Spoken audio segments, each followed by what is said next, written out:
እንዲህስ የማደርገውን አውቃለሁ በሚል ርዕስ እንማማራለን። ቃሉን እስኪ ሁላችሁም በሉት። የማደርገውን በሉ። አይሰማም ድምጣችሁ። የማደርገውን አውቃለሁ። ስለ ቃሉ የአምላካችን ስም የተመሰገነ ይሁን። እንግዲህ የዚህ ትምህርት ዋና ዓላማ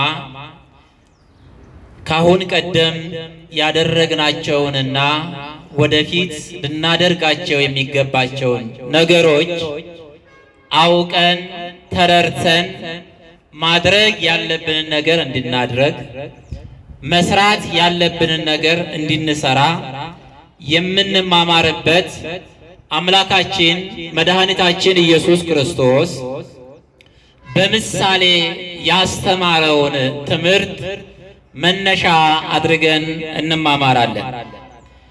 ጌታችን መድኃኒታችን ኢየሱስ ክርስቶስ ወደዚህ ዓለም መጥቶ የእኛን ሥጋ ተዋህዶ በሚያስተምርበት ሰዓት ላይ ለሚከተሉት ደቀ መዛሙርት በምሳሌ እየመሰለ በሚረዱት ቋንቋ በሚያውቁት ምሳሌ እየመሰለ የዚችን ዓለም ነገርና የመንግስተ ሰማያትን ነገር ያስተምራል።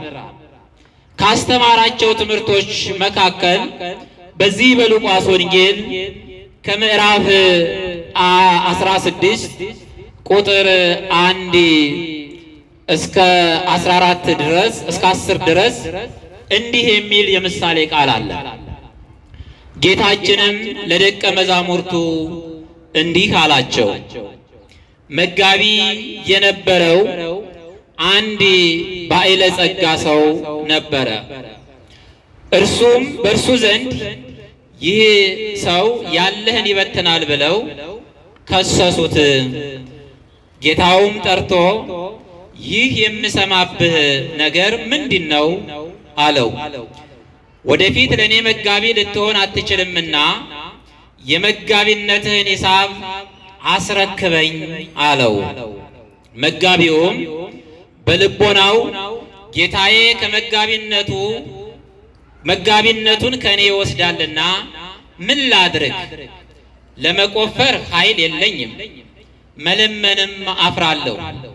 ጌታዬ ከመጋቢነቱ ቢሽረኝ በቤታቸው እንዲቀበሉኝ የማደርገውን አውቃለሁ አለ።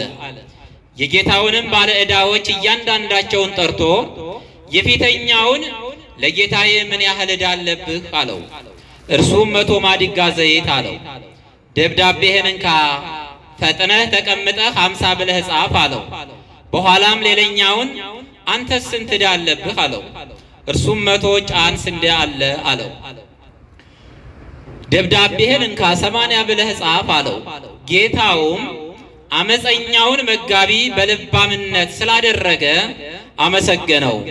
የዚህ ዓለም ልጆች ለትውልዳቸው ከብርሃን ልጆች ይልቅ ልባሞች ናቸውና እኔም እላችኋለሁ የአመፃ ገንዘብ ሲያልቅ በዘላለም ቤታቸው እንዲቀበሏችሁ በእርሱ ወዳጆችን ለራሳችሁ አድርጉ ይላል። ስለ ቃሉ የአምላካችን ስም የተመሰገነ ይሁን። ይሄ ቃል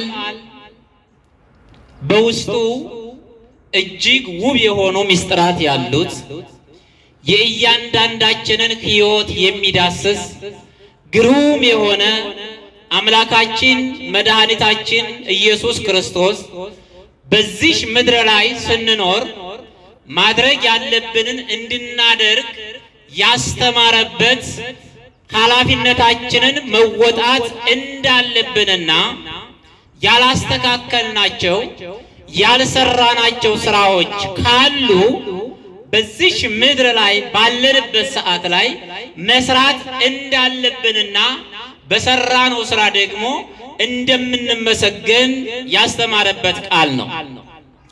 ቃሉን እንደምንመለከተው እንዳየነው አንድ ባለጸጋ ነበረ ነው የሚለው። ከመጀመሪያው ላይ ስናየው ምንድን ነበር አለ? የምሳሌ ቃል ነው። በደንብ አድርጋቸው ያዙት። አንድ ባለጸጋ ነበረ፣ ሁሉ ነገር በእጁ የሆነ ከማንም ምንም መውሰድ የማይፈልግ ቢሰጥ የማያልቅበት ሀብቱ ተቆጥሮ የማያልቅ አንድ ባለጸጋ ነበረ። ይህ ባለጸጋ ወደ ሩቅ ቦታ በሄደ ጊዜ ባለጸጋውን ተክቶ ወክሎ የሚሰራ የተመረጠ አንድ መጋቢ ነበረው ይላል። ምን ነበረው? መጋቢ ነበረው። መጋቢ ማለት በመጽሐፍ ቅዱስ ቃል ወይም ቋንቋ ስንመለከተው ኃላፊነት የተሰጠው አስተዳዳሪ ወይም ደግሞ መሪ ማለት ነው። ስለዚህ ይሄ ባለጸጋው እንደኔ ሆነህ እኔን ተክተህ እኔ የማደርገውን ስራ ትሰራ ዘንድ ባለኝ ሀብትና ንብረት ሁሉ ላይ ሹሜሃለሁ አለና ስልጣንና ሹመት ሰጥቶት እንዳስተዳድር እንዲመራ ስልጣን ሰጠው ይላል። ይህ የተሾመው ሰው መጋቢው የተሾመበትን ዓላማ በመርሳት የተሰጠውን ኃላፊነት በመዘንጋት የተሾመባቸውን ወይም ባለጸጋው እንዲመራቸው፣ እንዲያስተዳድራቸው፣ እንዲመግባቸው፣ እንዳበላቸው የሾመባቸውን ሰዎች የሚያሳዝን ፍርድ የተጓደለ የማይል የባለጸጋውን ገንዘብ ተጠቅሞ እየበላ እየጠጣ እያመነዘረ እየሰከረ ድሆችን የሚያሳዝን የድሆች እንባ የማይቆረቁረው ወይም ደግሞ የማይታየው አመፀኛ ሆነ ይላል። እንግዲህ መጽሐፍ ቅዱስ ላይ ያለው ቃል በዚህን ጊዜ የተሾመባቸው ሰዎች ወይም እነዚያ ባለጸጋው የሾመላቸው ወደ ባለጸጋው ዘንድ ሄዱና እውነት ነው አንተ አዛኝ መሪ ነህ፣ አዛኝ ባለጸጋ ነህ፣ ስንራብ ታበላናለህ፣ ስንጠማ ታጠጣናለህ፣ ስንታረዝ ታለብሰናለህ፣ ስንጨነቅ ታጽናናናለህ፣ የምንፈልገውን ሁሉ አንተ ቀድመህ አውቀህ ትሰጣናለህ። ነገር ግን እንዳንተ ሆኖ እንዳስተዳድር እንዲመራ የሰጠኸው ባለጸጋ ወይም ያ መጋቢ እኛን የሚያሳዝን ሆነ፣ እኛን የሚያስለቅስ ሆነ፣ በእኛ እንባ የሚስቅ የሚሳለቅ ሆነ አሉና ወደ ባለጸጋው ዘንድ ሂደው ምን አሉት አለ? ከሰሱት። በዚህን ጊዜ የሹመቱ ባለቤት የስልጣኑ ባለቤት ያ ባለጸጋ ያንን መጋቢ ጠራና ወዳጄ የምሰማብህ ነገር ምንድን ነው አለው። ምን አለው? እስኪ ንገሩኝ ሁላችሁ። የምሰማብህ ነገር ምንድን ነው? ጩኸት በዝቷል፣ እንባ በዝቷል፣ ለቅሶ ሰምቷል። አንተን በአንድ ደግ ነገር እንኳን የሚያነሳህ ጠፍቷል። ምን እያደረክ ነው? እንግዲህ አንተ ለኔ መጋቢ ልትሆን አትችልምና የመጋቢነትን ሂሳብ አስረክበኝ አለው። አያችሁ፣ መረመረው። ሹመቱን የሰጠው ባለጸጋ አስጠራና እስካሁን የሰራሃቸውን ስራዎች እያንዳንዳቸውን ቆጥረህ አስረክበኝ፣ ሂሳቡን እፈልጋለሁ አለና ባለጸጋው ይሄንን መጋቢ ጠየቀው። በዚህን ጊዜ ነበረ ይሄ መጋቢ ራሱን መመርመር የጀመረው፣ ራሱን ማየት የጀመረው፣ የሰራቸውን ስራዎች ማየት የጀመረው፣ ያደረጋቸውን ነገሮች ወደ ኋላ መለስ ብሎ መመልከት የጀመረው በዚህ ጊዜ ነበረ። ምን ሲሆን የሰራውን ስራ አስረክበኝ ብሎ ሲጠይቀው የመጋቢነቱን ስራ ከሱ ሊርቅ ባለበት ሰዓት ላይ ራሱን ማየት ጀመረ፣ መመርመር ጀመረ። ምናልባት ይህን ስልጣን የሰጠኝ ባለጸጋ ሹመቴን ያረዝምልኝ እንደሆነ፣ የመጋቢነቴን ጊዜ ያረዝምልኝ እንደሆነ ምን ላድርጋልና በማዘን በመጸጸት የሰራቸውን ስራዎች ሁሉ እያስታወሰ ራሱን እየወቀሰ እንዲህ ማለት ጀመረ። ጌታዬ የመጋቢነቱን ስልጣን ወይም መጋቢነቱን ከኔ ይወስዳልና ምን ላድርግ አለ። አዎ ባለጸጋው የኔን የመጋቢነት ስልጣን የወሰደ እንደሆነ አርሼ እንዳልበላ ማረስ አልችልም። ነግጄ አትርፌ ቤቴን እንዳልመራ መነገድ አልችልም።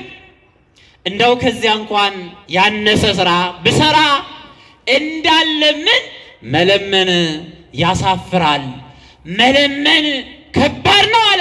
በዚያውስ ላይ ማንን እለምናለሁኝ? አዎ ጌታዬ በኃይለ ጸጋው ከሹመቴ ያወረደኝ እንደሆነ አብሬ የምኖረው እነዚያ አብሬ ሳንገላታቸው የነበሩት ጋራ ሳስለቅሳቸው ከነበሩት ጋራ ነው። በለምናቸው እንዴት ይሰጡኛል? ስጡኝ ብላቸው ምን ያህል እንዴት ይሰጡኛል? በዚያውስ ላይ በማር በወተት ተቀማጥዬ በኖርኩበት ሰዓት ላይ እንዴት የሰው እጅ ልጠይቅ እችላለሁ? ስለዚህ አለ ጌታዬ ከሹመቴ እንዳይሽረኝ የማደርገውን ምን እላለሁ አለ አውቃለሁ። የትምህርታችን ርዕስ ምንድን ነው? የማደርገውን አውቃለሁ። ጌታዬ ከሹመቴ በሻረኝ ጊዜ ድሆች ወይም ሌሎች ሰዎች በቤታቸው ይቀበሉኝ ዘንድ እኔ በተሻርኩበት ሰዓት ላይ እነርሱ በቤታቸው ይቀበሉኝ ዘንድ የማደርገውን አውቃለሁ አለና እነዚያን ለባዕለ ጸጋው ዕዳ ያለባቸውን ሰዎች እያንዳንዳቸውን ወደሱ መጥራት ጀመረ። የመጀመሪያውን ጠራና ወዳጄ አንተ ለጌታዬ ምን ያህል ዕዳ አለብህ አለው። አዎ ለጌታዬ 100 ማድጋ ዘይት ዕዳ አለብኝ አለ።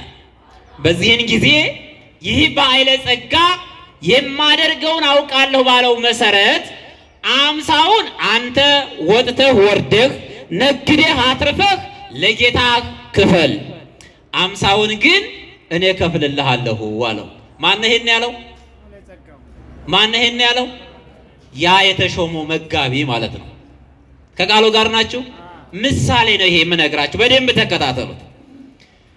ሌላኛውን ደግሞ ጠራው። አንተሳ ስንት ዕዳ ለባዕለ ጸጋው ለኔ አለቃ ለኔ ጌታ ምን አለ ምን ዕዳ አለብህ አለው። 100 ጫን ስንዴ ዕዳ አለብኝ። በዚህ ወጥቼ ወርጄ ነግጄ አትርፌ ለባዕለ ጸጋው ላስረክብ የሰጠኝ ዕዳ አለብኝ አለው። በል 80ውን ክፈል፣ 20ውን እኔ እከፍልልሃለሁ አለው። ይሄንን ሲያደርግ ያ ባዕለ ጸጋው ሰማውና አየና ይሄንን የተሾመውን መጋቢ ጠርቶ አመሰገነው።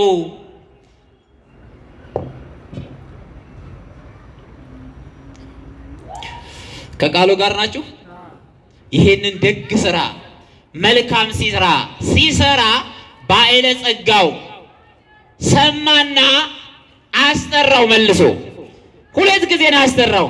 አንደኛው ይሄን መጋቢው ሲከሱት ጠርቶ ከሹመቱ ሊሽረው ያለበት ጊዜ ነው። አንድ ጊዜ የጠራው። ሁለተኛ ደግሞ ሲያበላ ሲያጠጣ ዕዳ ያለባቸውን ሲከፍል አየና የጥበበኛ ሰውን ስራ ሲሰራ ተመልክቷልና አስጠራው። ከዚህ በኋላ ምን አለው?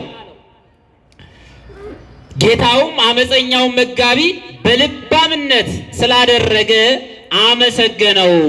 እስመ ውሉደ ዝ ዓለም ይጠበቡ በዓለሞሙ እሙሉደ ብርሃን። በዚህ ዓለም የሚኖሩ የዓለም ልጆች ከብርሃን ልጆች ይልቅ በዓለማቸው ይራቀቃሉ፣ ይጠበባሉ ካለ በኋላ ግበሩ አይረክተ በንዋየ ዘአመፃ፣ በዚህ በአመፀኛው ገንዘብ ወዳጆችን ለራሳቸው አድርጉ አለና አምላካችን መድኃኒታችን ኢየሱስ ክርስቶስ በምሳሌ አስተምሯል። ቃሉ የሚያስረዳው ይሄንን ነው። ይሄ የምሳሌ ቃል ነው። አንድ ባዕለ ጸጋ ነበረ ነው የሚለው። ምንድን ነበር አልኳችሁ? ጌታ ሲያስተምር አንድ ባዕለ ጸጋ ነበር አለ። ይህ አንድ ባዕለ ጸጋ ነበር ብሎ ያስተማረው ባዕለ ጸጋ ማን ነው? ባለጸጋ ብሎ የተጣራው ወይም የተናገረው ያስተማረው ባለጸጋ የተባለው እግዚአብሔር ነው። ባለጸጋው ማን ነው? እግዚአብሔር ነው። አዎ እውነተኛ ባለጸጋ እግዚአብሔር ነው። ወገኖቼ ዛሬ በዚች በኮንትራት ምድር ላይ በምንኖርባት ዓለም ላይ የተሻለ ኑሮ እየኖሩ የተሻለ ቤት ውስጥ እያሉ የተሻለ ተሽከርካሪ እያሽከረከሩ ስናያቸው ባለጸጋ ልንል እንችላለን። አስተውሉ። በዚህ ምድር ላይ ያለ ነገር ሁሉ በተለይ የሰው ልጆች ስናያቸው ፍጹም ባለጸጋ ሊባሉ አይችሉም። እውነተኛ ባለጸጋ እግዚአብሔር ብቻ ነው ወገኖቼ። እውነተኛው ባለሀብት፣ እውነተኛው ባለጸጋ እግዚአብሔር ብቻ ነው። እሱ ነው ባለጸጋ፣ እሱ ነው ሀብት አለው ብሎ ሊነገርለት የሚገባው እንጂ የሰው ልጆች ሁላቸውም ድሃ ናቸው። የሰው ልጅ ሁሉ ምንድን ነው? ንገሩኝ እስኪ። ድሃ ነው። አስተውሉ። ድሃ ነው በዚህ ምድር ላይ ያለው። እውነተኛው ባለጸጋ እግዚአብሔር ብቻ ነው። እንዲህ ነው የሚለው ባይል ዘኢይሌቅህዎ፣ የማያበድሩት እውነተኛ ባለጸጋ እግዚአብሔር ነው። ንጉሥ ዘኢይሰይምዎ፣ በእጅ ምርጫ በፓርላማ የማይመረጥ እውነተኛ ለዘላለም ንጉሥ እግዚአብሔር ብቻ ነው። እግዚእ ዘኢይግዕዝዎ፣ የማይነቅፉት በስልጣኑ በአምላክነቱ በገዥነቱ በፈጣሪነቱ በአስተዳዳሪነቱ በመሪነቱ ነቀፋ የሌለበት እውነተኛ መሪ፣ እውነተኛ አስተዳዳሪ፣ እውነተኛ መጋቢ እግዚአብሔር ብቻ ነው። አሐዚ ዓለም በእራሁ፣ ዓለምን በመሃል እጁ ይዞ ለእያንዳንዱ በሚያስፈልገው መልኩ የሚያስፈልገውን ከመናገራችን በፊት አውቆ የሚሰጥ እውነተኛ ባለጸጋ ማን ነው? እግዚአብሔር ነው። እግዚአብሔር ብቻ ነው ባለጸጋ ነው። እኛማ የሰው ልጆች ምን ባለጸጋ እንባላለን? እንዲህ ነው እኮ የሚለው ቅዱስ ዮሐንስ፣ ምን ትብከ ዘኢኮነ እምዚአከ፣ ከአንተ የሆነ ነገር ምን አለ? ከኛ የሆነ ነገር ምን አለ? ሀብት ይዘን ተወልደናል። እንደ ወገኖቼ ተወልደናል። ወምን ትብከ ዘኢኮነ ወሁወ ለከ፣ ለአንተ ያልተሰጠ ያንተ የሆነ የባህሪ የሆነ ምን አለ ይላል። የባህሪያችን የሆነ ምንም ነገር የለም። ስንወለድ ራቁታችንን ነው፣ ስንሄድም ወደ እግዚአብሔር ዘንድ ራቁታችንን ነው። ስለዚህ የኛ የምንለው ነገር ምንም የለም በዚህ ምድር ላይ። እግዚአብሔር ሰውን በዚህ ምድር ላይ ሲያኖረው አንዱን ባለጸጋ አንዱን ድሃ ያደረገው ለምንድን ነው ሲባል በእግዚአብሔር ዘንድ ባለጸጋውም ድሃውም ሁላቸውም እኩል ናቸው።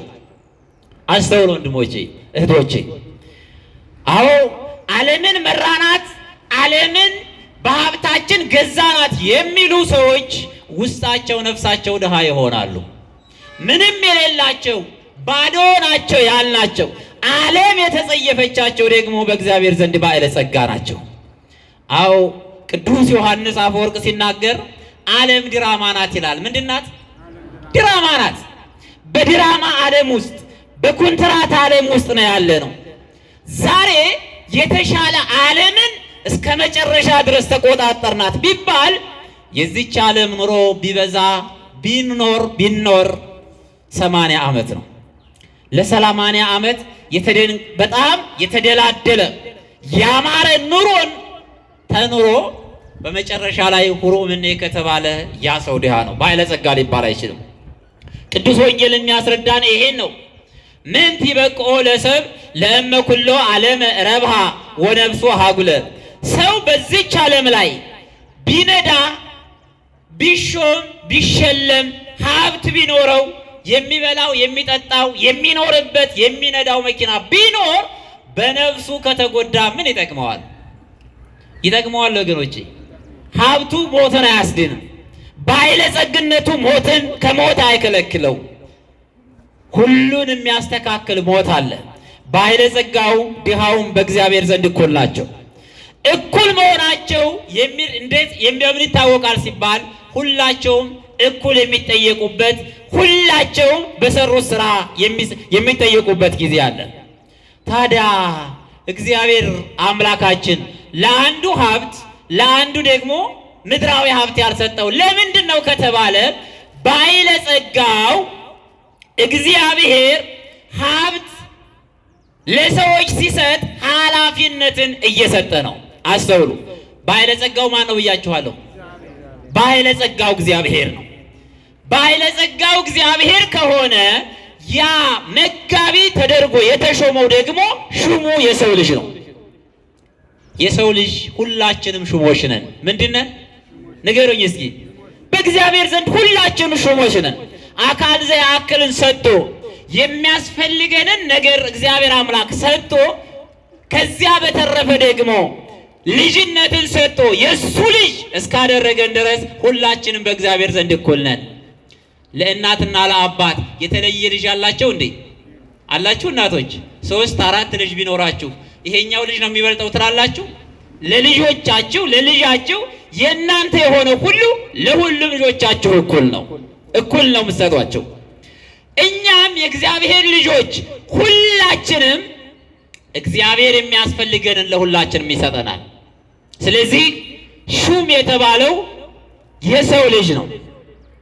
አምላካችን እግዚአብሔር አንዱን በሌላው ላይ እንዲሾም ስልጣን ይሰጠዋል። ለባለጸጋው በሀብቱ የተራበን እንዳበላ፣ የተጠማን እንዳጠጣ፣ የታረዘን እንዳለብስ፣ ስራ ያጣውን ስራ አጣው ብሎ ሲያለቅስ ያለውን ስራ እንዲቀጥረው እንዲያዝንለት ሀብትን ይሰጠዋል እንጂ ራሱም የተለየ አእምሮ የተለየ ምጡቅ አእምሮ ኑሮት የተለየ እውቀት ኑሮት የተለየ ጉልበት ኑሮት ከድሃው ከወንድሙ በሱ ችሎታ ሀብትን ያካበት አይደለም።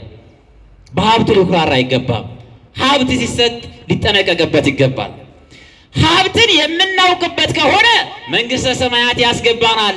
እነ አብርሃም ባለጸጎች ነበሩ። ምንድን ነበሩ? እነ ኢዮብ ባለጸጎች ነበሩ። በሀብታቸው መንግስተ ሰማያት ገብተዋል። በሀብታቸው ተመስግነዋል። እግዚአብሔር አምላካችን ዘያአሲ ተወካፊ ይላል ሊቃውንቱ ሲናገሩ። ለባለጸጋው ሀብት ይሰጣል። በሀብቱ ላይ ደግሞ በባለጸጋው ላይ ያድርና በድሃው ላይ አድሮ ደግሞ እግዚአብሔር አምላክ ይቀበለዋል ሀብቱን። አያችሁ፣ ሀብት ሲሰጥ የተሰጠን ሀብት የተቸገረውን እንድናበራ እንጂ እንድናማረረው አይደለም። የተሻለ ኑሮ ስንኖር እኛ ባለን ሀብት ባለን ኑሮ የእኛን ደስታ ብቻ እንድናጣጥም አይደለም። ያ የኔ ቢጤ የሆነውም የእግዚአብሔር አካል ነው።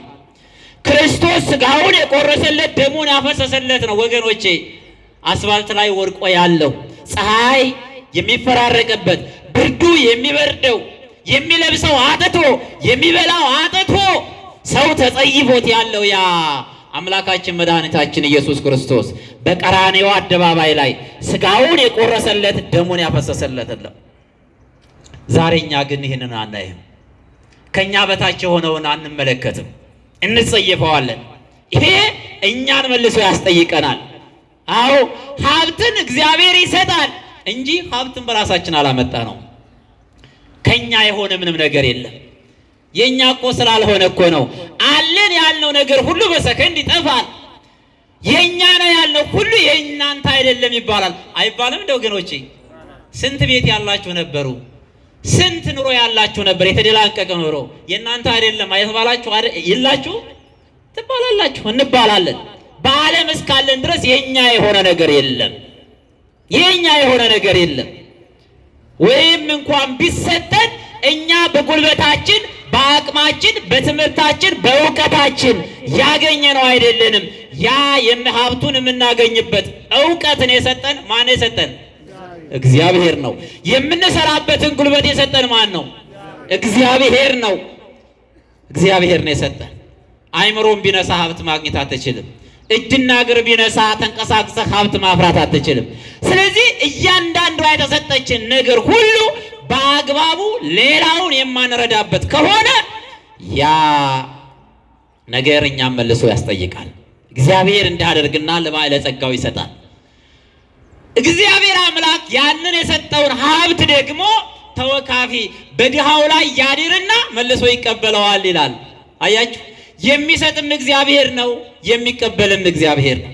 የእግዚአብሔር ቸርነቱ ብዙ ነው። አዎ ባለጸጋው ሲሰጥ ደስ ይለዋል። ከመስጠት በላይ ደስ የሚያሰኛል አለ የለም?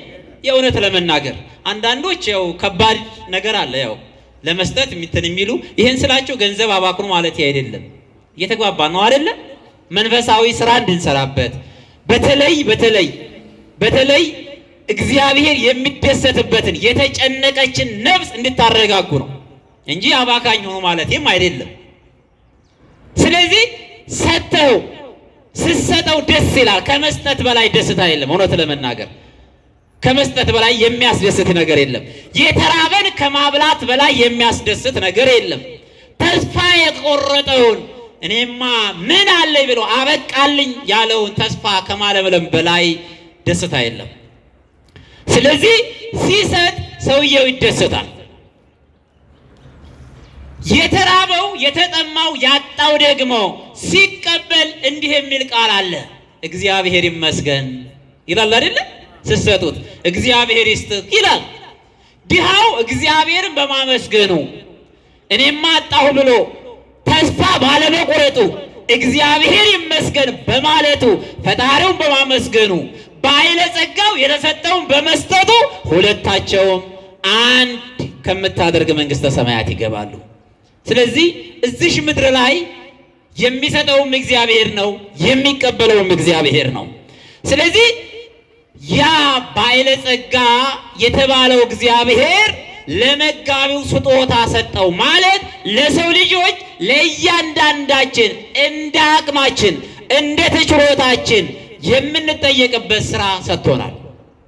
ለድሃውም በድህነቱ፣ ለባለጸጋውም በባለጸግነቱ፣ ለባለስልጣኑም በስልጣኑ እንዲሰራበት፣ ሀብት ባለውም በሀብቱ እግዚአብሔርን እንዳስደስትበት ለሁሉም ሰጥቶታል። ነገር ግን ይሄ መጋቢ የተባለው ባለጸጋው የሾመው መጋቢ ከባለጸጋው የተሰጠውን ሀብት ምን አደረገው ነው የተባለው? በሀብቱ ሌሎቹን አስቀየመበት።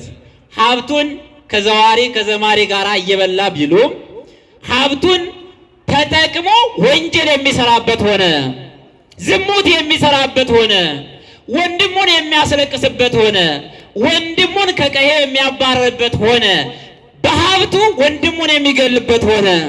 የዚህን ጊዜ ነበር እነዚያ ባለጸጋው የሾመላቸውን መጋቢ ወደ ባለጸጋው ዘንድ ሂደው ከሰሱት የተባለው። ከሰሱት።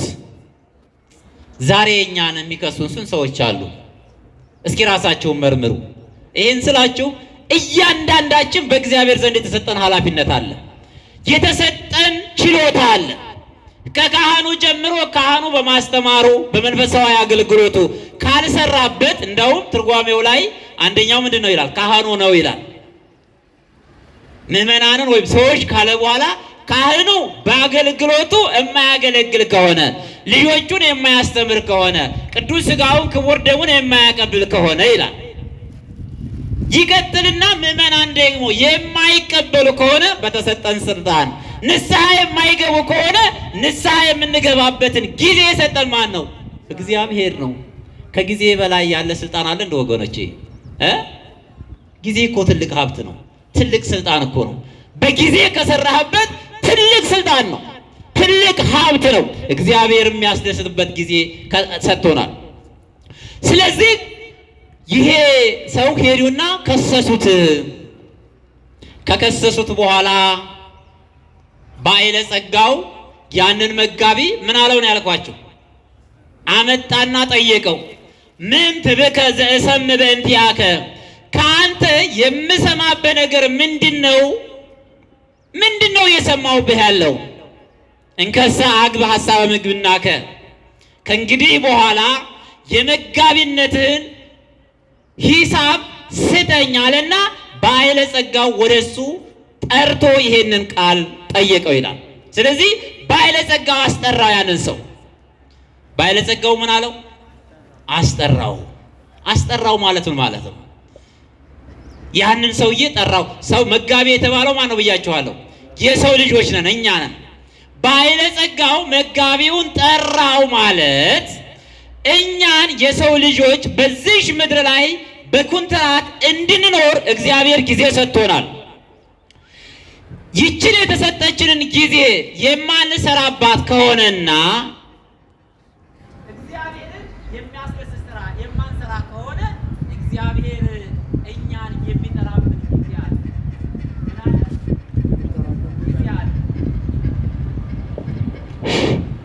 ባለጸጋው መጋቢውን ምን አለው አልኳችሁ? ጠራው። ባለጸጋው መጋቢውን ጠራው ማለት እግዚአብሔር እኛን ወደሱ የሚጠራበት ጊዜ አለ። ጊዜ አለ።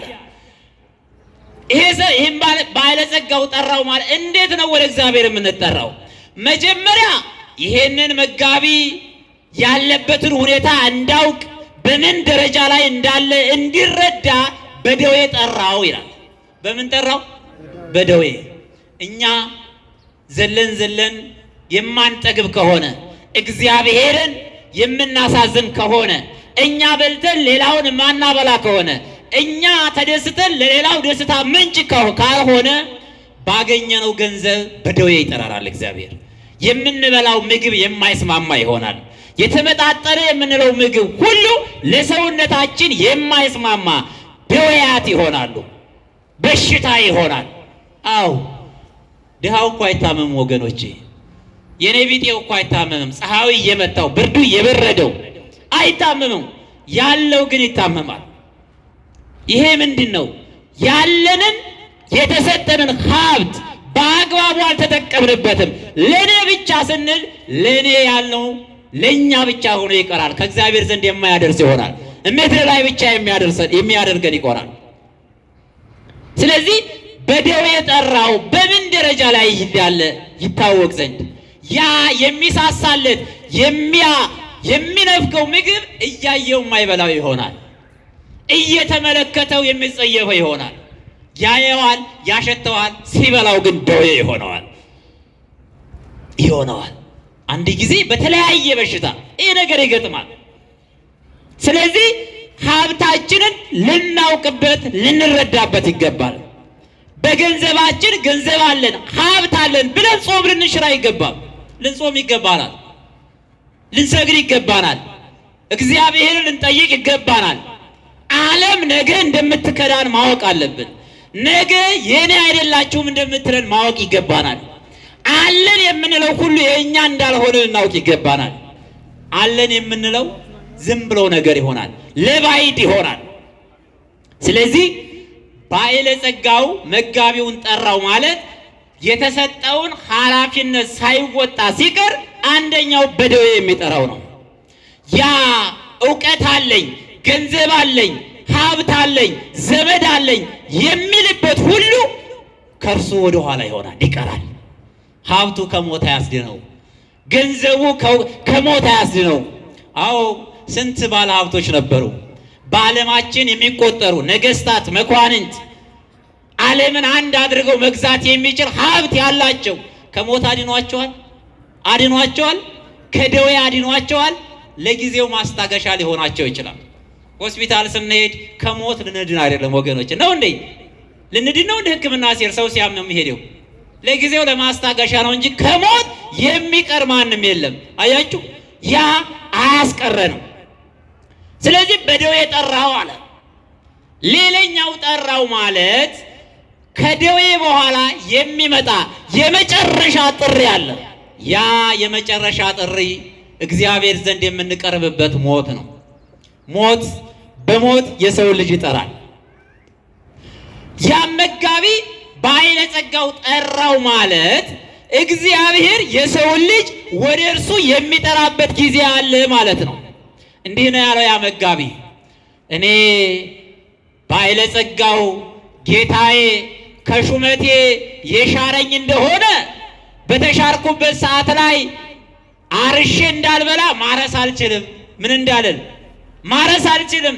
ነግጄ አትርፌ ቤቴን እንዳልመራ መነገድ አልችልም። አዎ ለምኜ እንኳን እንዳልበላ መለመን አልችልም፣ መለመን አፍራለሁ አለ። አያችሁ። ስለዚህ ሌሎች ድሆች በቤታቸው ይቀበሉ ዘንድ የማደርገው ምን እላለሁ አለ። የትምህርታችን ርዕስ ምንድን ነው? የማደርገውን አውቃለሁ። ከስልጣኔ ከተሻርኩ በኋላ እንዳላርስ ማረስ አልችልም፣ እንዳልነግድ መነገድ አልችልም፣ እንዳለምን መለመን አፍራለሁ ማለት ምን ማለት ነው የሚለውን ስንመለከት ጌታ ባለጸጋው እግዚአብሔር እኛን እያንዳንዳችንን በሞት በሚጠራን ሰዓት ላይ በሱ በፍርዱ ዙፋን ላይ ሆኖ እግዚአብሔር ለእያንዳንዳችን በሰራናት ስራ በዚች ምድር ከመጣንበት ዕለት ጀምሮ ያደረግናትን ስራ እግዚአብሔር አምላክ ይመረምራል። እንከሳ አግብ ሐሳብ ምግብናከ የመጋቢነትን ስራ አስረክበኝ የሚልበት ጊዜ አለ። የሰራችው ስራ ምንድነው ብሎ የሚጠይቀን ጊዜ አለ። አዎ በዚያን ጊዜ አለ ይሄ ሰው እንዳለምን መለመን አፍራለሁ፣ እንዳላርስ ማረስ አልችልም ማለት ምን ማለት ነው ከተባለ ነፍሴ ከስጋዬ ከተለየች በኋላ በሲኦል ምግባር ትሩፋት መስራት ሃይማኖቴን አጽንቼ መያዝ አልችልም ማለት ነው።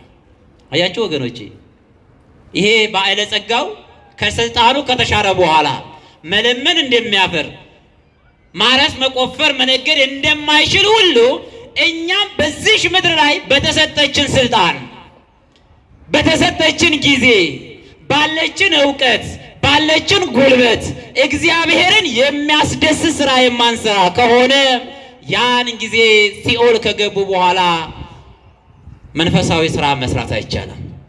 ያን ጊዜ ሲኦል ከገባ በኋላ ነዳያንን ልመጹት ብንል መስራት አንችልም። ያን ጊዜ ንስሐ ልግባ ብንል ንስሐ የምንገባበት ጊዜ አልቋል። ያን ጊዜ ቅዱስ ሥጋውን ክቡር ደሙን ልቀበል ብንል ማድረግ አንችልም። ስለዚህ የማድረጊያው ሰዓት መቼ ነው? መቼ ነው ወገኖቼ?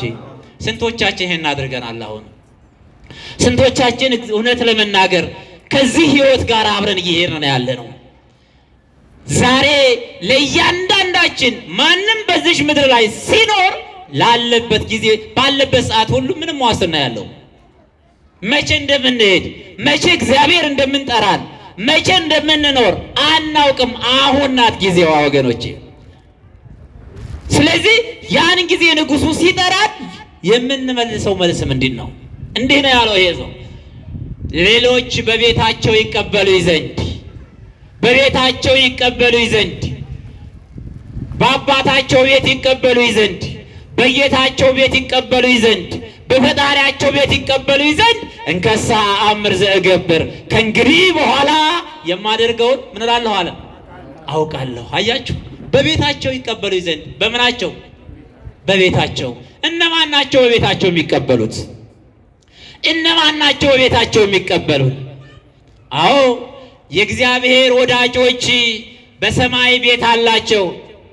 የእግዚአብሔር ወዳጆች እግዚአብሔር የሰጣቸው ብዙ ቤቶች አላቸው። በአባታቸው ቤት የሚያበራ ቤት አላቸው። አሜሃ ይበርሁ ጻርቃን ምስቢኢተ እደ እምብርሃነ ፀሐይ። ያን ጊዜ ጻርቃን አባቶቻችን በአባታቸው ቤት እንደ ፀሐይ ያበራሉ አለ። አባታቸው ባዘጋጀላቸው ቤት፣ ፈጣሪያቸው እግዚአብሔር ባዘጋጃላቸው ቤት ሌሎቹን የሚቀበሉበት ቤት አለ። እስመ ውስተ አቡየ ብዙ ማኅደሮ ምዕራፍ ቦቱ። በአባቴ ቤት ብዙ ምን አለ? ቤት መኖሪያ አለ፣ ማደሪያ አለ። አዎ ለቅዱሳን ለአገልጋዮቹ ለመላእክት ያዘጋጀላቸው ቤት አለ። ለነ ቅዱስ ዑራኤል ለቅዱስ ዑራኤል ያዘጋጀለት፣ ለቅዱስ ገብርኤል ለቅዱስ ሚካኤል ያዘጋጀለት፣ ላገለገሉን ለጻድቃን ለሰማዕታት ያዘጋጀላቸው ቤቶች አለ። በነዛ ቤት እናርፍ ዘንድ መንፈሳዊን ስራ እንሰራለን። አዎ እንማጸናቸዋለን፣ ከፈጣሪያቸው ዘንድ ያስታርቁን ዘንድ እንለምናቸዋለን፣ ከጌታቸው ዘንድ ያስታርቁን ዘንድ በቃል ኪዳናቸው ይምረን ዘንድ እግዚአብሔር አምላክ በቤታቸው ይቀበሉ ዘንድ አለ። በቤታቸው የተባሉት አንደኛው የእሱ አገልጋዮች ንጹሐን ቅዱሳን ጻድቃን ሰማዕታት ቅዱሳን መላእክት ናቸው። ሁለተኛው በቤታቸው ይቀበሉ ዘንድ ያላቸው ዓለም የገፋቻቸው እኛ የተጸየፍናቸው በዚህ ምድር ላይ ያሉ ነዳያን በወዲያኛው ዓለም ላይ እግዚአብሔር ያዘጋጀላቸው ቤቶች አሉ። አይታችኋል አይደለ? የነዌንና የሌዊንና የአልዓዛርን ታሪክ ተመልክታችሁታል አይደለ? ያ አልዓዛር ሰውነቱ ከርፍቶ ሰውነቱ ተልቶ የሚበላው አጥቶ የሚጠጣው አጥቶ ዘመድ ሁሉ ዓለም ከርታው የነበረው አልዓዛርን አውቃችሁታል? ተረድታችሁታል? ያ ደግሞ ገና ሲያልፍ ሲያየው ከበሬ ከዚህ አስወግዱልኝ የሚለው ያ ባለጸጋ ነኝ የሚል ያ ባለሀብት ነኝ የሚል ያ ባለስልጣን ነኝ የሚል አልዓዛር ሌዊን አይታችሁታል? በወዳኛው ቤት ላይ ያ በእሳት ሲገባ ያ በለመለመ ቤት ሲበር ያ ፊቱ አምሮ ደምቆ አይታችሁታል? በአብርሃም እቅፍ ያለው በቅዱስ መጽሐፍ ላይ እንደተመለከት ነው ያ ማለት ነው። ስለዚህ አይዳወ ድኩማን ያህንጻ አብያተ ይላል። የደካሞች የኔቢጤዎች እጅ ወይም የነሱ በወዳኛው ቤት ሰማያዊ ቤትን ይሰራል ነው የሚለው ወገኖች፣ እንዲህ ነው የሚለው። ስለዚህ በቤታቸው ይቀበሉ ዘንድ የማደርገውን አውቃለሁ አለ። ከዚህ በኋላ የሚያደርገውን ነበር መስራት የጀመረው። የመጀመሪያው ስራ ለባለ ጸጋው ዕዳ ያለባቸውን ሰዎች ጠርቶ ማናገርና መፍትሄ ማምጣት ነው የፈለገው። እንዲህ ነው ያለው። አንደኛውን ጠራና አንተ ለጌታዬ ምን ያህል ዕዳ አለብህ አለው። ምን ያህል ዕዳ አለብህ? ከጌታ የተቀበልከው ዕዳ ከፍለህ ያልጨረስከው ዕዳ ምን ያህል ነው አለና ጠየቀው። እውነት ለመናገር እግዚአብሔር የሰጠን ብዙ ነገር እኮ አለን ወገኖቼ፣ ብዙ ዕዳ አለብን። ዕዳ ስላችሁ በፍቅር የምንመልሰው አለ። ከዚያ ተርፎ ደግሞ በራሳችን ላይ ዕዳ ሆኖ የሚቆጠርብን የኃጢአት ዕዳ ተሸክመናል ወገኖቼ። የዘረኝነት ዕዳ ተሸክመናል ወገኖቼ። የመለያየት የመከፋፈል አንዱ አንዱን የማጥቃት ዕዳ በላያችን ላይ በጫንቃችን ተሸክመናል። ስንት ዕዳ አለብን ወገኖቼ። በእግዚአብሔር ዘንድ የሚያስቀይም በእግዚአብሔር ዘንድ የረከሰ የሆነ የሚያስቀይም ስራ ይዘና ያለ ነው። ዕዳ ያለባቸውን ፈልጎ ዕዳቸውን ማቅለል ነው የጀመረው። ዕዳቸውን ማቅለል ነው የጀመረው ሄዘው። ይሄ ማለት ምን ማለት ነው ከተባለ እኛ የሰው ልጆች በሌሎች በወንድሞቻችን ላይ ብዙ አይነት ችግር ሊገጥማቸው ይችላል። ወለዘይ ድኩም ሃይማኖቱ ጽርዕዎ ወአጽንዕዎ፣ በሃይማኖቱ ድካማ የሆነ ካለ ይላል ቅዱስ ጳውሎስ ደካማውን በሃይማኖቱ ይጸና ዘንድ አበርቱት። በተለያየ ነገር ደካማ ከሆነ ያን ደካማው ምን በሉት ነው የሚለው? አበርቱት። በመንፈሳዊ ሕይወት እንዲበረታ ማድረግ ነው። በዚህ በመጽሐፈ መነኮሳት ላይ አንድ የምናየው ታሪክ አለ። ሁለት አባቶች በገዳም ውስጥ ተከተው ይኖሩ ነበረ። በገዳም ውስጥ በዓት ውስጥ ይኖሩ ነበረና ከዕለታት አንድ ቀን ከገዳማቸው ለተልእኮ ወጥተው ወደ ዓለም ሲሄዱ አንደኛው አባት የዓለም ከንቱነት ወይም ደግሞ የዓለም ነጸብራቅ በዓለም ላይ ያለው ደስታ ሳበውና በዚያውም ደግሞ ይህ አባት ለብዙ ዓመታት በገዳም ውስጥ የነበረ በተለይ የሴቶችን ገጽ ያላየ ነበረና በዓለም በሚገባበት ሰዓት ላይ ለተልእኮ እንደሄደ ቢቀት አገኘውና በዝሙት ተሰነካክሎ እግዚአብሔርን አሳዝኖ በዓለም እንዲቀር ሆነ ይላል። ከገዳሙ ወጥቶ በነበረበት ሰዓት በዚህን ጊዜ አብሮት የወጣው ጓደኛው ይሄንን ስራ መስራቱን አውቋልና ወንድሜ ከእንግዲህ በኋላስ ወደ ገዳሜ አልመለስም አለው። ማን ይሄን ያለው? ንገሩኝ እንጂ ጓደኛው ይሄንን ኃጢአት ያልሰራው ወንድሙ ሲሰነካከል ያየው በመንፈስ ቅዱስ የተገለጸለት ጓደኛው አባት ወንድሙ በኃጢአቱ ላይ ኃጢአት እየጨመረ ተሰነካክሮ ለዘላለም እንዳይቀር ተስፋ እንዳይቆርጥ ንስሐ እንዲገባ ስለፈለገ ወንድሜ እኔማ ኃጢአት ሰራሁኝ፣ ይኸው ከገዳም እንደወጣው በዝሙት ተሰነካከልኩ አለው። ይሄን ያለው ማን ነው? ጓደኛው ኃጢአት ያደረገው። እንደዚህ ሆንክ እንደ ወንድሜ ያለው? አዎ። ኧረ እኔም ፈርቼ ነው እንጂ ለተልእኮ እንደወጣሁ እንደዚህ አይነት ድቀት አግኝቶኛል አለው። ስለዚህ ምን እናድርግ አለው? ወንድሜ በዚሁ ተሰነካክለን የምንቀር ከሆነ እግዚአብሔር የመጨረሻው ኃጢአት ተስፋ መቁረጥ ነውና ይቀየመናል አለ። ተስፋ እንደ መቁረጥ አይነት ኃጢአት የለም ወገኖች። ተስፋ አትቁረጡ። ሁሉም ነገር ያልፋል። ሁሉም ነገር ባዶ ይሆናል። ሁሉም ነገር እንዳልነበረ ይሆናል። ስንት ከባድ የምንላቸው ነገሮች ነበሩ ወገኖች። እስኪ ሰውት በህይወታችን አንዘልቀውም የምንለው ተስፋ የቆረጥንበት አለቀልኝ ያለው ብዙ ነገር አለ። ያ ነገር ሁሉ ያልፋል። ተስፋ ባለመቁረጥ ይሄ ወንድም ምን አደረገ? ወደ ገዳማችን እንመለስና እግዚአብሔርን አሁን ከሰራነው ኃጢአት ይልቅ በዚያው መጥፋቱ ነው እግዚአብሔርን የሚያሳዝነው። ወደ በዓታችን እንመለስ አለው። በዓታችን ተመልሰን ከአበብኔቱ ንስሐ ገብተን እግዚአብሔርን እንለምነው ንስሐ እንገባለን አለው። ይሄንን አደረጉና እንግዳስ ካልክ እሻልና ሁለታቸውም ተመልሰው ወደ ገዳማቸው ተመለሱ። ገዳማቸው ከተመለሱ በኋላ ያ ኃጢአት ያልሰራው ወንድሙ ስለ ወንድሙ ሲል አብሮ ኃጢአት ሰርቻለሁ አለና ንስሐ መግባት ጀመረ። አያችሁ፣ ወደ ጽድቅ ሲያመጣው፣ ወደ ጽድቅ ሲመልሰው ሐዋርያው ቅዱስ ጳውሎስ እንዲህ ይላል፣ እስመ እንዘ አጋዚ አነ እምኩሉ አቅኔኩ ርእስየ ለኩሉ። እኔ ከሁሉ ነፃ ስሆን ሌሎቹን እጠቅም ዘንድ ለሁሉ ራሴን አስገዛሁኝ።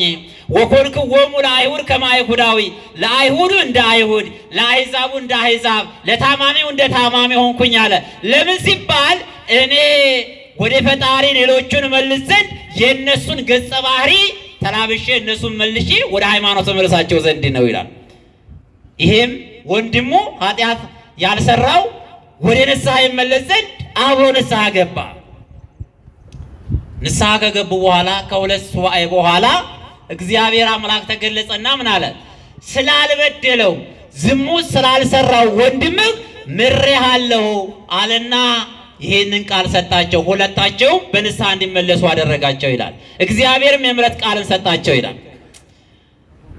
አያችሁ፣ ለወንድሞቻችን ለእህቶቻችን አሁን ስንቶቻችን እንጨነቃለን? ስንቶቻችን በዓለም ውስጥ ተዘፍቀን አለን? ስለ አንዱ ውድቀት፣ ስለ አንዱ መጥፋት ስንቶቻችን እንጨነቃለን? ራሳችን እስኪ እንመርምር፣ ራሳችን እንየው። ስለዚህ ይሄ አባት እንዳደረገና ወደ ገዳሙ እንደመለሰው እንረዳለን። ከዚህ በኋላ ይሄ ሰው ምን አደረገ? የማደርገውን አውቃለሁ በማለት ዕዳቸው መክፈል ነው የጀመረ። ዕዳቸውን ከከፈለ በኋላ ያ ባለጸጋ ምን አደረገ? የጥበበኛ ሰውን ስራ ሰርቷልና ምን አደረገው? አመሰገነው። እስመ ውሉደ ዝህ ዓለም ይጠበቡ በዓለሞሙ እምውሉደ ብርሃን። የዚህ ዓለም ልጆች ወይም ሰባ ዓለም እኛ ማለት ነው። በዓለም ላይ የምንኖር በዓለም ላይ የሚኖሩ ኦርቶዶክሳውያን ወይም እግዚአብሔርን የሚያገለግሉ ከብርሃን ልጆች በገዳም ተከተው ካሉት በዓለማቸው ይራቀቃሉ፣ ይጠበባሉ አለ። ምን ማለት ነው? ከብርሃን ልጆች ይልቅ የዓለም ልጆች በዓለም ላይ ያሉ ሰባ ዓለም ካወቁበት ጥበበኞች ናቸው አለ። ይሄ ማለት ምን ማለት ነው? የብርሃን ልጆች ያላቸው አባቶቻችን መነኮሳትን ነው።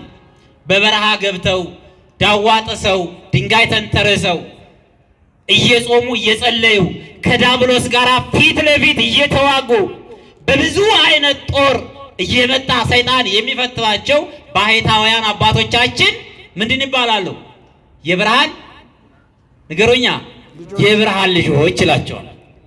የዚህ ዓለም ልጆች ያላቸው ደግሞ አስራቱን በኩራቱን እያወጡ በዚህ ዓለም ላይ ትዳር መስርተው ከልጆቻቸው ጋር የልጆቻቸውን ዓለም እያዩ እየተደሰቱ እየበሉ እየጠጡ እየመጸወቱ ንስሐ እየገቡ ከኃጢአት በስተቀር መንፈሳዊ ሥራ እየሰሩ የሚኖሩ የሰባ ዓለም ምሳሌዎች ናቸው።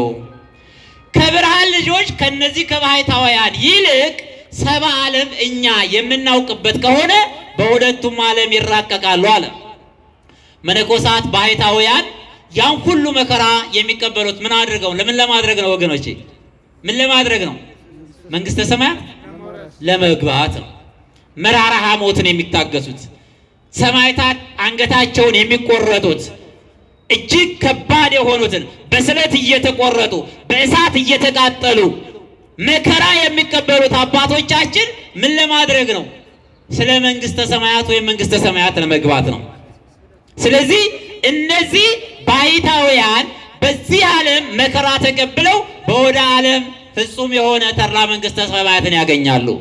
በተመሳሳይ ደግሞ ሰብአ ዓለም በዚህ ዓለምም ተደስተው ኃጢአት ሳይሰሩ ከኖሩ በዚህ ዓለም ልጅን ከመውለድ በላይ ደስታ አለ እንደ ወገኖቼ? አለ እንዴ? ከልጆች ጋር ከመጫወት በላይ ደስታ አለ? የለም እኮ። ልጆቻቸው ጋር እየተወለዱ እየተጫወቱ ትዳር መስርተው ደስ ብሏቸው ንስሐ እየገቡ ስጋውን ደሙን እየተቀበሉ ከኖሩ በዚህ ዓለም ደስተኛ ናቸው። በዚህ ዓለምም ተደስተው አንዲት መንግስተ ሰማያትን ባሕታውያን አባቶቻችን መራራ የሆነ ከባድ የሆነ ፈተናን ያለፉበትን ባሕታውያን ከገቡበት መንግስተ ሰማያት ይገባሉ። ስለዚህ አለ ግብሩ አይረክተ በንዋየ ዘአመፃ። በዚህ ዓለም ላይ ስትኖሩ ሰብአ ዓለም በአመፀኛው ገንዘባችሁ ለራሳችሁ ወዳጆችን አድርጉ አብጁ ይላል። ምንን አብጁ? ምንን አድርጉ? ወዳጆችን አብጁ ወይም ያዙ ይላል። በምናችሁ? በአመፀኛው ገንዘባችሁ። አመፀኛ ገንዘብ እውነት ነው። ገንዘብ እኮ አመፀኛ ነው አይደል እንዴ? እንደ ገንዘብ አመፀኛ አለ አለ? የለም። አለን ስንለው የሚከዳ አመፀኛ ነው አይደል? ከጎኔ ነው ስንለው የሚጠፋ አመፀኛ፣ የኔ ነው ስንል የኛ የማይሆን አመፀኛ እኮ ነው። አዎ ገንዘብን ለምን አመፀኛ ነው ሲባል ሰው ከሞት የማያድነው ስለሆነ ነው። ከዚያም ከሞተ በኋላ በዚህ በአመፀኛው ገንዘብ ቤተሰቦቹ የሚጣሉበት ስለሆነ ነው። አንድም ደግሞ ቀማኞች ስለ ገንዘቡ ሲባል ራሱን የሚያስገድሉት ስለሆነ ነው። አንድም በገንዘባቸው ወንድማቸውን የሚያስገድሉ ስለሆነ ገንዘብ አመፀኛ ይባላል። ስለዚህ በዚህ በአመፀኛ ገንዘብ ወዳጆችን አበጁ። ወዳጆች እነማን ናቸው? ቅዱሳን ጻድቃን ሰማዕታት፣ በስማቸው መታሰቢያ መስጠት ማለት ነው። ስለዚህ ይሄንን አድርጓልና ታላቁ አምላካችን ፈጣሪያችን መድኃኒታችን ኢየሱስ ክርስቶስ በምሳሌ አስተምሮናል ማለት ነው። አዎ ስለዚህ ከዚህ ቃል እንደምንረዳው እኛም ባለንበት ጊዜ የምናደርገውን እናውቃለን እንገባናል። የምናውቀውን ሌሎች በቤታቸው ይቀበሉ ዘንድ የማደርገውን እንዳውቃለሁ እንዳለው እዚህ ላይ ትርጓሜው ላይ አንድ ቃል አለ። በአንዲት ሀገር ውስጥ ላይ በሀገራቸው ሕግና ደንብ መሰረት ሹመት ሲሾሙ ለአንድ ዓመት ያህል ነው ይላል። ለስንት ዓመት? ለአንድ ዓመት ይሾማል በሀገራቸው። ለአንድ ዓመት ሲሾም በተሾመበት ሰዓት ላይ የፈለገውን ነገር የማድረግ ስልጣን ተሰጥቶታል። የፈለገውን ነገር ልብላ ቢል ይበላል። ስልጣን ልስጥ ቢል ስልጣን መስጠት ይችላል። የፈለገውን ነገር ያደርጋል። አንድ ዓመት ተሹሞ በዓመቱ ግን ከስልጣኑ ምን ይላል? ይወርዳል። ከስልጣኑ ሲወርድ ያ የተሾመው ሰው የሚቀመጠው ሰው ከሌለበት በባህር ከተከበበች ደሴት ውስጥ ነው የሚገባው። አያችሁት? ምን ካለ በኋላ ከስልጣኑ ሲወርድ በኋላ ለዛች ለአንድ ዓመት ግን የፈለገውን ነገር ያደርጋል። አሁን እንደዚህ አይነት ስልጣን ለኛ ቢሰጠን ትቀበላላችሁ አትቀበሉ? ለአንድ ዓመት ምን በሉ ተብላችሁ በቃ የፈለጋችሁን ነገር አድርጉ ስልጣን ሰጥቻችኋለሁ ተብላችሁ ከአንድ ዓመት በኋላ ግን ሰው ከሌለበት ቦታ ሂዳችሁ ትቀመጣላችሁ ብትባሉ። እንዲህ አይነት ሕግ ነበረና እንዲህ አድርገው ይሾሙ ነበረ። እንዲህ እየተሾሙ ሲወርዱ ከዛች ደሴት ላይ እያስቀመጧቸው ደሴቲቱ ላይ ደግሞ ምንም ነገር ስለሌለ ያ ሲበላ ሲጠጣ ሲፈልጥ ሲቆርጥ የነበረው ሹም በረሃብና በጥም ይሞታል። እንዲህ እያለው ይኖሩ ነበረ። ከዕለታት አንድ ቀን አንድ ብልህ ንጉሥ ተሾመ ይባላል። ለስንት ዓመት ተሾመ? ለአንድ ዓመት ተሾመ። በአንድ ዓመት እንደተሾመ የሰራው ስራ ለአንድ ዓመት ያህል ያቺ ከስልጣናቸው ሲሻሩ የሚቀመጡባትን ደሴት ማነጽ ነው የጀመረው ይሄ ሰውዬ። ስለዚህ በዛች በአንድ ዓመት የስልጣን ዘመኑ ያችን ደሴት በመርከብ እየወሰዳችሁ ጥሩ ጥሩ ከተሞች ስሩ፣ እዛች ደሴት ውስጥ ላይ ጥሩ ጥሩ የሆነ ነገር ሁሉ አድርጉ፣ ሁሉን መሰረታዊ ነገር ሁሉ አዘጋጁአልና አዘዘ። እምቢ የሚል ካለ ምን ይደረጋል? ይቀጣል አይደለ? ስለዚህ ስራውን መስራት የጀመረው በዛች አንድ ዓመት ውስጥ ላይ ያችን ደሴት ማነጽ ነበረ። የሚያስፈልገውን ምግብ ወደዛ ላከ፣ የሚያስፈልገውን መጠጥ ላከ። አንድ ዓመት አይቀርምና የአገሩ ሕግ ስለሆነ በአንድ ዓመት ምን ሆነ? ተሻረ። ሲሻር የተሻለው ወዴት ነው የሚሄደው? ወዴት ነው የሚሄደው? ከደሴቱ ዘንድ ምንድን ነው ያለው? አንጿታል። ጥሩ ከተማ ሰርቷል፣ ጥሩ ቤት ሰርቷል፣ ምግብ እዛ አስቀምጧል። እድሜ ልኩን እዛሽ ከተማ ላይ ከነገሰበት ጊዜ ይልቅ ባረፈበት ጊዜ ወይም ከስልጣኑ በወረደበት ጊዜ ደስ ብሎት እንደኖረ ያስረዳል። ይሄ ትርጓሜው ላይ ያለ ቃል ነው። ይሄ በምሳሌ ነው አሁንም የተነገረው። ገብቷቸዋል? አዎ። ለአንድ ዓመት የተሾመው ሹም የተባለው እኛ የሰው ልጆች ነን። እድሜያችን ብትቀጠል እንደ መጽሐፍ ቅዱስ ስንረዳው አንድ ቀን በእግዚአብሔር ዘንድ እንደ 1000 ዓመት፣ 1000 ዓመት እንደ አንድ ቀን ነው አይደለ? እንደዛ ነች። መቼም እውነት ለመናገር የኖርንባትን ጊዜ ስናያት እንደ አንድ ቀን ያህል የኖርን ይመስለናል። እንደ ስናይበት እድሜያችን ስንቆጥረው እስቲ ሁላችሁም እድሜያችሁን እሰቡትና ግማሹ 30፣ 40፣ 50፣ 60 ይሆናል አይደለ? 60 ዓመት የኖረው እስኪ ይዋት እስኪ የአንድ ቀን ያህል ደስታ ያላት ትመስላለች?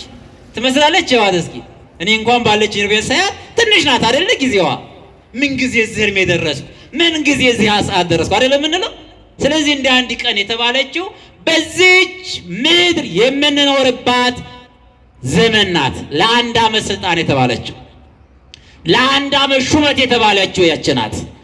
እግዚአብሔር እኛን ወደዚህ ለምን አመጣን? ለምን በዚች ምድር ላይ እንድንሆን ተፈለገ ከተባለ ስልጣን ሰጥቶን በዚች ምድር ላይ መንፈሳዊ ስራ ሰርተን እግዚአብሔር በሰጠን መክሊት አትርፈን በወዳኛው ዓለም እንድንመሰገን ነው ወገኖቼ፣ እንጂ ለሌላ ለምንም አይደለም። ወደች ምድር የመጣ ነው። እዚች ምድር ላይ ዘላለማዊ ሆነ ልንኖር አይደለም የመጣ ነው። ያው ሐዋርያው ቅዱስ ጳውሎስ እንደተናገረ ወለነሳ ሀገር ነዘውስተ ሰማይ፣ ሀገራችን ቤት ነው አለ። በሰማይ ነው። በሰማይ ያልሆነ ሀገሩ ማን አለ? ማንም የለም እኮ። ስለዚህ በሰማይ ነው የምንኖረው። አንድ ዓመት ስልጣን የተሰጠችው የተባለ ይሄ ነው። ያ ብልሁለም ያ ሌሎቹ በተሰጣቸው ጊዜ ሲበሉ ሲጠጡ ሲያፍንትን ሲሉ የነበሩት መጨረሻ ላይ ከዛ ደሴት ላይ ሲሄዱ በምንድን ነበር የሞቱት? በመርሃብ ነው አይደል እንዴ? ሰው እያሉ ነበር። ብቻቸው ነው የሚቀመጡት። አያችሁ፣ ሰው እየፈለጉ ሰው እየናፈቁ ነው የሞቱት። አዎ፣ ስንት ሰው የሚናፈቅበት ጊዜ አለ እኮ። ሰው ናፈቁ ማለት ምን ማለት ነው? አዎ፣ ደሴቲቱ የተባለችው ደሴት አይደለችም። ያቺ ሰው የሚናፈቅባት የተባለችው ሁሩም እነ ውስተ እሳት ዘላለም፣ ወደ እሳቱ ወደማይጠፋበት ትሉ ወደማያንቀላፋበት ወደ ዘላለም ስቃይ ወደ ሲኦል ሂዱ ከተባለ በኋላ በእግዚአብሔር ዘንድ ጥበበኛ የሆኑ ሰዎችን ብንፈልግ ከየት እናገኛቸዋለን ወገኖቼ? ቅዱሳን መላእክትን አማልዱን ብንል ከየት እናገኛቸዋለን? ጻድቃን ሰማዕታትን አማልዱን ብንላቸው ከየት እናገኛቸዋለን? እንደናፈቀን በረሃብ ማለት የእግዚአብሔርን ቃል ባለመስማት ረሃበ ነፍስ አግኝቶት ለዘላለሙ ይኖራል ማለት ነው። ያሳ ብልሁ ምንድነው ያደረገው? በስልጣን ዘመኑ ምን አደረገ? ከተማይቱን ምን አደረገ? አነጻት፣ ምግብ አዘጋጀላት። በዛ ከስልጣኑ ተሽሮ ወደ ደሴቲቱ ሲገባ ፍጹም የሆነ ደስታን እየተደሰተ ነው የኖረው። በዚች ምድር ላይ እኛም በምንሰራው ስራ የወዳኛይቱን ዓለም መንግስተ ሰማያት ተደሰትንባት እንኖራለን። ስለዚህ በዚች ምድር ስንኖር ልንሰራ ይገባናል። ወዳጆችን ልናበጅ ይገባናል። ግበሩ አይረክተ በንዋየ ዘአመፃ፣ በአመፀኛው ገንዘብ ወዳጆችን አበጁ ይላል። ትምህርቴን እዚሽ ላይ አንዲት ተመሳሳይ ምሳሌ ናትና እሷን እናገርና ትምህርቴን እጨርሳለሁ። በአመፀኛው ገንዘብ ምን በሉ አለ? ወዳጆችን አበጁ። የትምህርታችን ርዕስ ምንድን ነው ያልኳችሁ? የማደርገውን አውቃለሁ፣ እና እዚህ ላይ ሊቃውንቱ ምሁራኑ በምሳሌ እኛ በሚረዳን መልኩ ሲናገሩ ለአንድ ሰው 3 ባልንጀሮች ነበሩ ይላል። ስንት ነበሩት? እስኪ ንገሩኝ። ስንት ባልንጀራ አላችሁ እናንተ? እስኪ ንገሩኝ የራሳችሁ ስንት ባልንጀራ አላችሁ? እስኪ ቁጠሯቸው። አዎ ባልንጀራ በትዳር ህይወት ከሆነ ስንት ባልንጀራ ሊኖር ይገባው? በትዳር አንድ ብቻ ነው የሚሆነው እንጂ ዝም ብሎ እንደዛ ቤተክርስቲያን አይፈቅድም። በማህበራዊ ህይወት ደግሞ ብዙ ባልንጀሮች ሊኖሩን ይችላሉ። እና ይሄ ሰውዬ በዚህ ምድር ላይ ሲኖር ስንት ባልንጀሮች አሉት አለ? 3 አሉት።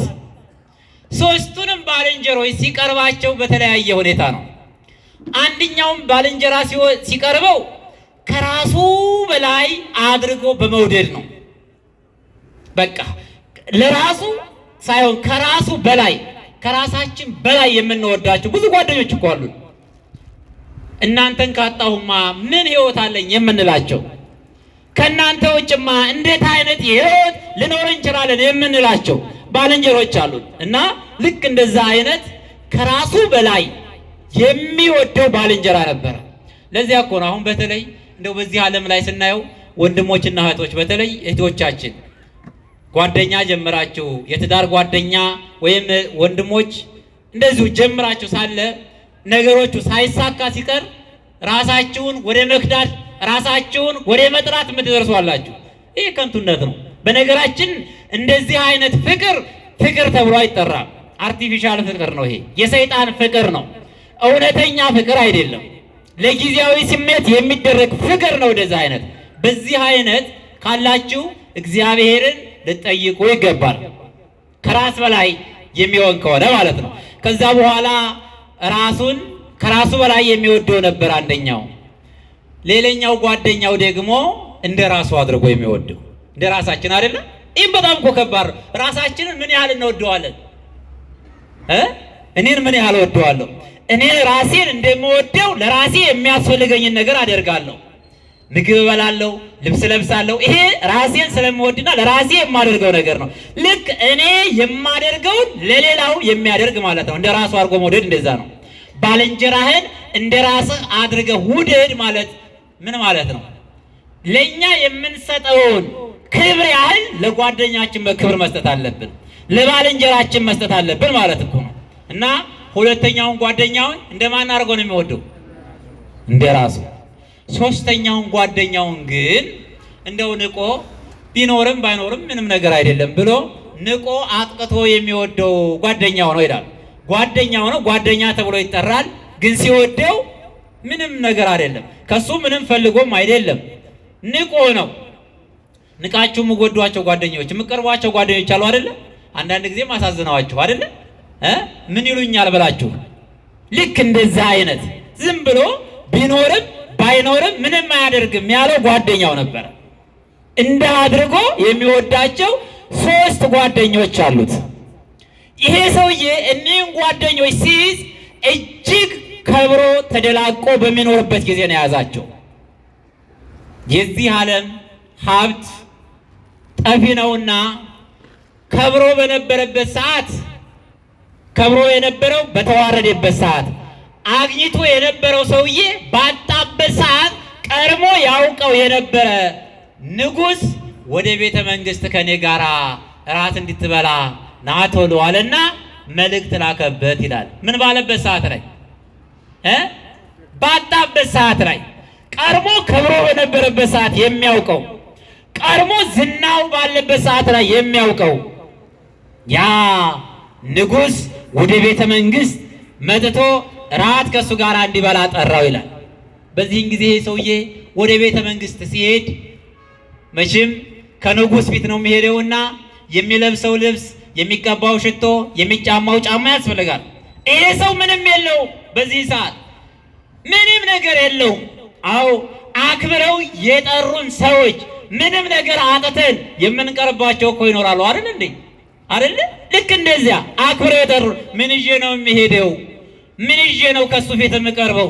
እኔም በክብር ጠርቶኛል፣ እኔም ለክብር እገለጣለሁ ብለን አተን የምንቀርባቸው ሊኖሩ ይችላሉ። አጣ የሰው በዚህን ጊዜ የሱ የለውምና እነዚያን 3 ጓደኞችን ማማከር ጀመረ። የመጀመሪያው ያማከረው ከራሱ በላይ የሚወደውን ባልንጀራውን፣ ወንድሜ አንተ መቼም እኔን ታውቃለህ፣ ቀድሞ ባለኝ ሰዓት እንዴት አድርጌ እንደምወድህ ከራሴ በላይ እንደምወድህ እንዳመፈቅርህ ታውቃለህ። ዛሬ እኔ ንጉሡ ወደ ቤተ መንግሥት ራት እንዲበላ ጠርቶኛልና እባክህ የምለብሰው ምን ላድርግ አለና ጠየቀው ይላል። አያችሁ ማንን ነው የጠየቀው? ከቃሉ ጋር ናችሁ? ደክሟችኋል እንዴ? ይችን ጨርሼ ይችን ብዬ ጨርሳለሁ ትምህርቴን። ስለዚህ ወደ ንጉሡ ዘንድ ልሄድ ነውና ምን ላድርግ አለና ጠራው፣ ጠየቀው። በዚህን ጊዜ ያ ከራሱ በላይ አድርጎ የሚወደው ባልንጀራው ምን አለው? ወንድሜ ታውቃለህ እኔ አንተ ጋር አብሬህ እንዳልሄድ በመኪና እንዳላደርስህ በጣም ቢዚ ነኝ፣ ብዙ ስራ አለብኝ፣ እንደ አይነት ፋብሪካ ያለኝ እንደ አይነት ካምፓኒ ያለኝ እነዚህ ማኔጅ የማደርግበት ጊዜ የለም አለው። ማን ነው እንደዚህ የሚለው? ከራሷ በላይ አድርጎ የሚወደውን ጓደኛው እኮ ነው። ስለዚህ ምንም ላደርግ አልችልምና አለና መጨረሻ ላይ ምናልባት ይቺ የምትረዳ ከሆነ ይችን ለብሰህ ሂድ አለና እራፊ የምትሆን ልብስ ሰጠና ላከው ይላል። አያችሁ ያን ጊዜ በባለጸግነቱ ጊዜ ሲያሸረግድለት የነበረው ዓለም እንዲህ ናት ወገኖቼ። ሲኖራችሁ ትቀርባችኋለች፣ ስታጡ ትርቃችኋለች። ስታገኙ አሸርጋጃችሁ ልብሳችሁን የሚይዘው ብዙ ነው፣ የሚንከባከባችሁ ብዙ ነው። የዓለም ገጸ ባህሪ ይሄ ነው። ስታገኙ መልአክ ያደረላችሁትን መልአክ ያደርጋችኋል። ምንም ያይደላችሁ ብትናገሩ እንዲህ አይነት ንግግርማ ማን ተናግሮ አይቋል ትባላላችሁ ወገኖቼ። ዓለም እንደዛ ነች፣ ከባድ ናት። የዓለም ገጸ ባህሪ ባለው ልክ በሚታይ ነገር ነው። እና ያን ጊዜ ሲያሸረግልለት የነበረው ጓደኛው ትንሽዬ እራፊ ልብስ ሰጠና እንግዲህ እቺ ካሰረ አለና ሰደደው ይላል። ያችን ለብሶ መቼም አይሄድም። ለእግሩ ጫማ ያስፈልገዋል፣ ለሰውነቱም ብዙ ነገር ያስፈልገዋል፣ ገጸ በረከት ያስፈልገዋል። ይሄ ስላልተሟላለት ከራሱ እንደ ራሱ አድርጎ ወደሚወደው ባልንጀራው ሄደ ይላል። እንደምን አድርጎ ወደሚወደው? ወደ ሁለተኛው ባልንጀራ። ያንን እንደ ራሱ አድርጎ የሚወደውን ባልንጀራ ወንድሜ ንጉሡ ዛሬ ከሱ ጋር ራት እንዲበላ ጠርቶኛል፣ ይዤለት የሚሄደው ገጸ በረከት እኔም የምለብሰው ልብስ የለኝምና እባክህ ስጠኝ አለው። ምን ላድርግ አለው። አይ ወንድሜ እኔ በአሁን ሰዓት ላይ ምንም ነገር የለኝም፣ ልረዳህ የምችለው ነገር የለኝም አለና ከንፈሩን መጥቶ እንባውን አፍስሶ ሰደደው ይላል። አዎ ከንፈራቸውን የመጡ አሉ አይደል? ከንፈር ብቻ መጥቶ እንባውን አፍስሶ ሰደደው። መጨረሻ ላይ ፍላጎቱ ስላልተሟላለት በመጨረሻ ያ የሚንቀው ጓደኛው ዘንድ ሄደ። የሚንቀውን ጓደኛ እንዲህ አለው፣ ወንድሜ ምንስ ቢሆን ጓደኛዬ እንደሆንክ ታውቃለህ። ጓደኛዬ ነህ። እኔ ብንቅህም ንቄ ግን አልተውኩህም። ጓደኝነቱን ክብር ሰጥቻለሁ። ስለዚህ ዛሬ ግን ንጉሡ ወደ ቤተ መንግስት ጠራኝ፣ እራት እንዲበላ ንጉሡ ወደ ቤተ መንግስት ጠራኝ። ምን እንዳደርግ ትመክረኛለህ አለው። ማን ነው እንዲህ አለው? ያንን የሚንቀውን ጓደኛውን። ያን ጊዜ ይሄ የተናቀው የተዋረደው ከሁሉ በታች ነው ያለው በጭንቅ ጊዜ ይረዳኛል ያላለው ያ ጓደኛው ይሄንን ቃል ሲነግረው ፊቱን ፈገግ አለና እየሳቀ ደስ እያለ ነገሩን ማዳመጥ ጀመረ። ነገሩን አዳምጦ ከጨረሰ በኋላ ወንድሜ እንኳን ንጉሡ ጠራህ እንጂ ንጉሡ እኮ የኔ ወዳጅ ነው፣ አታውቅም እንደ እስከ ዛሬ ድረስ አለው። ወደ ቤተ መንግስት ስትሄድ ደግሞ ከቤተ መንግስቱ የሚጠብቁት ሰይፋቸውን ይዘው ወደ ቤተ መንግስቱ ያለ ንጉሡ ፈቃድ እንዲገቡና እንዲወጡ ያልተፈቀደላቸውን የሚጠብቁ የንጉሡ አገልጋዮች፣ ጠባቂዎች፣ ወታደሮቹ የኔ ጓደኞች ናቸው። አንተ ከመድረስ በፊት እኔ አስቀድሜ እነግርልሃለሁ፣ ቀጥታ ሳትፈተሽ ትገባለህ አለው። ምን አይነት ወዳጅ ነው! እንዲህ ብሎ በቃል ብቻ አይደለም የመለሰው፣ ተስፋ ብቻ ሰጥቶ አይደለም የመለሰው። ንጉሡ እንኳን ጠራህ እንጂ አንተ እኔን ብትንቀኝ እኔ ግን ባለጸጋ ነኝ፣ ከራሴም ተርፌ ሌላውንም ረዳ ነኝ። በልና ግባለና ከቤት አስገብቶ ያማረ ልብስ አልብሶ ሰውነቱን አጥፎ ሽቶ ቀብቶ ጫማ ለብሶ ቀለበት አድርጎ ልዩ በንጉሥ ፊት ያማረ እንዲሆን አድርጎ ልብስ ሰጠና ለንጉሡም ገጸ በረከት አስይዞ ወደ ቤተ መንግሥት ላከው። ማንኛው የተናቀው ጓደኛው። በዚህን ጊዜ የንጉሡ ወዳጆች ተነግሯቸዋልና በእልልታ እልል እያሉ እያሸበሸቡ አጅበው ወደ ንጉሡ ዘንድ አስገቡት። ከንጉሡም ጋር አብሮ ራት በላ ይላል። ይሄ ምሳሌ ነው። ይሄ ምሳሌ ነው። አባቶቻችን በተርጉማና የኔታ በትርጓሜው ላይ ያስቀመጡት ነው። ንጉሡ የተባለው ንጉሠ ሰማይ ወምድር አምላካችን እግዚአብሔር ነው። ማን ነው ንጉሡ? እስኪ ንገሩኝ ሁላችሁ በአንድ ቃል። ንጉሡ ማን ነው? እግዚአብሔር ነው። እግዚአብሔር እሰ ንጉሡ ውእቱ። እግዚአብሔር ዘላለማዊ ንጉሥ ነው። ቅድመ ዓለም ድኅረ ዓለም ማዕከላዊ ዓለም በዚህ ጊዜ ንግስናው ይወሰዳል የማይባል የነበረበት ዘመን የማይቆጠር ዘላለማዊ ንጉሥ እግዚአብሔር ነው። የዚህ ዓለም ነገስታት ቢኖሩ ለተወሰነ ጊዜ ነው። በሕይወት እያሉ ስልጣኑን ሊያጡት ይችላሉ። ያ እንኳን ባይሆን በሞት ስልጣኑን እየወደዱት ይነጠቃሉ። ወገኖች ዘላለማዊ ንጉሥ እግዚአብሔር ብቻ ነው። ያ ከብሮ የነበረ የተዋረደ አግኝቶ የነበረ ያጣ የተባለው ሰው ማን ነው ከተባለ አዳም አባታችን ነው። ማን ነው? አዳም ነው። አዳም በለው ያዙትና ያ አግኝቶ የነበረው የተዋረደ ከብሮ የተነበረው ያጣ የተባለው የሰው ልጅ ነው። ጠቅለል አድርገን ስናየው አዎ አግኝቶ የነበረ ከብሮ የነበረ አለው አባታችን አዳም የሰው ልጅ አግኝተን የነበርን ያጣን የተባልነው እኛ አለን። መንግስተ ሰማያትን አግኝተን ነበረ። የእግዚአብሔር ልጆች ተብለን ነበረ። የእግዚአብሔር ልጆች ከተባለ ደግሞ የእግዚአብሔር የሆነውን ሁሉ አግኝተናል እኮ ወገኖቼ። ምን የነፈገናል አምላካችን እግዚአብሔር። ብንራብ ስጋውን ቆርሶ የሚያበላ አምላክ እኮ ነው ያለን። ብንጠማ ደሙን አፍስሶ የሚያጠጣ አምላክ እኮ ነው ያለን። ብንታረዝ የበረሃን ልብስ የሚያለብሰን አምላክ እኮ ነው ያለን። አግኝቶ የነበረ ከብሮ የነበረ የተባለው የሰው ልጅ ነው። ሁሉ የተሰጠው ሁሉን ግዛ የተባለው ወሰሞ ላይ ለኩሉ ነው አዩ በዚህች ዓለም ላይና በዓለም ላይ ያለው ሁሉ እንዲገዛ የተሾመ የሰው ልጅ ነበረ።